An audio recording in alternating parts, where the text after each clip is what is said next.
হাজালে মজলি আসসালামু আলাইকুম ভাইরা। সূরা ওয়াকিয়া আয়াত নাম্বার 13, এই আয়াতের ভিতরে আল্লাহ তাআলা বললেন তারা একদল পূর্ববর্তীদের মধ্যে থেকে। দেখেন ভাইরা, এই কোরআনের কথা শেষ করতে পারবেন না আপনি বলে, কারণ এটা আল্লাহ তাআলার কিতাব। আল্লাহ তাআলা এই কিতাবকে নাজিল করে সর্বপ্রথম রাখলেন লাহে মাহফুজে, পর্যক্রমে জিবরাইল আমিনের মাধ্যমে আল্লাহ রসুলের কলবের পরে এই কোরআন মাজিদ নাজিল করেছিল। দেখেন ভাইরা, এ বর্ণনা সম্পর্কে এ কথা আমার অন্য ভিডিওর ভিতরে আছে, আপনারা যদি সেইখানে দেখেন মোটামুটি একটা ধারণা পাবেন, বুঝতে পারবেন। দেখেন ভাইরা, এই কোরআনের কোনো একটি অক্ষরকে যদি আপনি তেলাওয়াত করেন তাহলে আল্লাহ তাআলা আপনাকে সওয়াব দিবে। এই কোরআনের প্রতি যদি আপনি বিশ্বাস স্থাপন করেন তাহলে কিন্তু আপনি একজন মুমিন হবেন।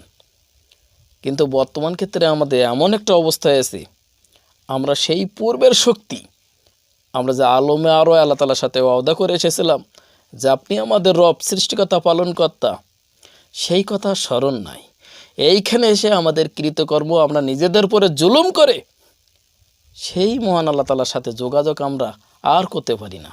তো এই যে আল্লাহ তাআলার সাথে যোগাযোগ কে আপনাকে করাইয়া দিবি? বর্তমান ক্ষেত্রে আপনার সাথে আল্লাহ তাআলার সাথে যোগাযোগ নাই, তাহলে কে বা কারা এই সত্যের পথে মানুষকে আহ্বান করবে? এই বিষয়টা এখন আপনার সাথে হয় না।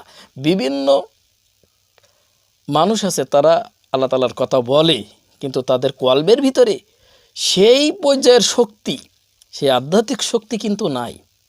তারা বর্ণনা করে, কিন্তু আল্লাহ তাআলার সাথে যোগাযোগ হবে এই রাস্তা তারা জানে না। তারা ঘটনা বলে, বিভিন্ন কায়দায় মানুষেরকে বোঝায়, কিন্তু মূল শক্তি যে কীভাবে আল্লাহ তাআলার সাথে একটি মানুষ আল্লাহ তাআলা নৈকট্য অর্জন করবে, যোগাযোগ করবে, এই বিষয়টা তারা জানে না। তারা জানলেও এটা মানতে চায় না, তারা এটা মানে না।